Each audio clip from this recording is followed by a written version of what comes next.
ჩვენთვის მნიშვნელოვანია, რომ დაბალანსდეს მაქსიმალურად ეს ინტერესები და ყველამ ერთად გვინდა რომ ვისრულოთ მოსახლეობის ინტერესებზე და შევეცადოთ მაქსიმალურად, რადგანაც ეს არის შესაძლებელი, ვისრულოთ ფასების დაწევას.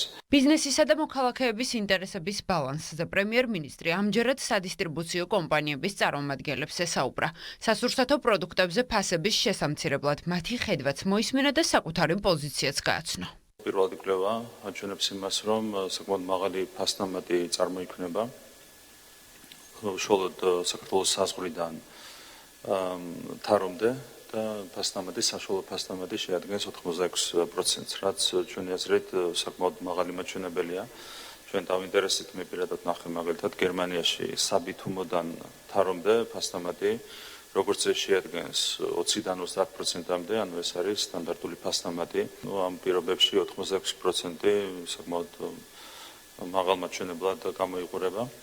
ამ 86%-ის ერთი წილი მოდის დისტრიბუციაზე, 54%-ია წილი და შედარებით მცირეა წილი ქსელური მარკეტების შემთხვევაში. ამაში არის, როგორც უკვე თქვა, 86%, რაც განაპირობებს იმას, რომ საქართველოში ევროპულ ფასებთან შედარებით არის ბევრად უფრო მაღალი ფასები, ზოგიერთ შემთხვევაში არის 50% მაღალი ფასი, არის ორჯერ მეტი ფასი, სამჯერ მეტი, ანუ საკმაოდ დიდია სხვაობა ფასებს შორის.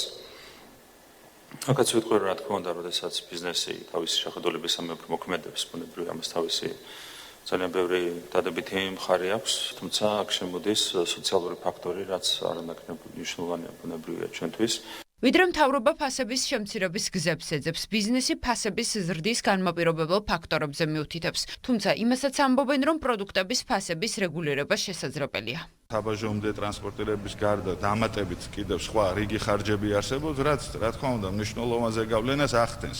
უბრალოდ ჩვენ საუბრობთ, რომ ამ რეგულირების ფარგლებში, რომელიც ფასს არ არეგულირებს, ეს არეგულირებს მხოლოდ ურთიერთობას და აწესებს კონკრეტულ ზღვრებს და ჩარჩოებს, რომლის ფარგლებშიც შესაძლებელია, რომ ადგილობრივმა მწარმოებელმა და სადისტრიბუციო კომპანიამ ფასი დაწიოს. ეს არის მარტო ერთი მხარის, მაგალითად ორივე მხარეს წარმოუდგენელ შემთხვევაში ეს არის პრობლემა, რომელიც უნდა დარეგულირდეს კანონმდებლობით. შესაძლებელია. სამთავრობო საკოორდინაციო კომისიის წევრებმა კერძო სექტორისგან კონკრეტული ინიციატივები მოისმინეს და სამუშაო პროცესის გაგრძელების მზაობა გამოთქვეს. ამბობენ, რომ პროდუქტიული კონსულტაციის შედეგად ის ფაქტორები გამოიკვეთა, რომლებიც სამომხმარებლო პროდუქციის ფასების ზრდაზე გავლენას ახდენენ.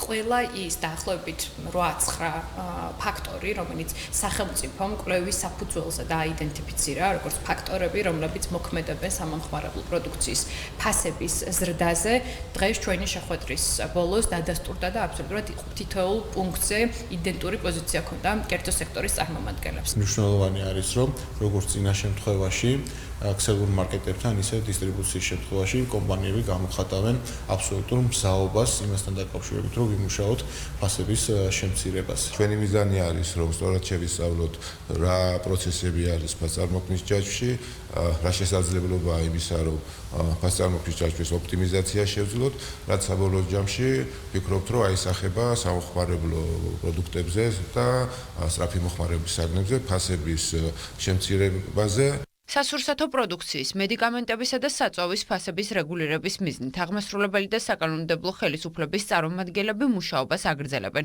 პროცესში ჩართულია სახელმწიფო უსაფრთხოების სამსახურიც, რომელმაც ათობით განჩინების საფუძველზე შემდგომი საგამოძიებო მოქმედებების ჩატარების მიზნით სხვადასხვა სასურსათო კომპანიიდან დოკუმენტები უკვე ამოიღო.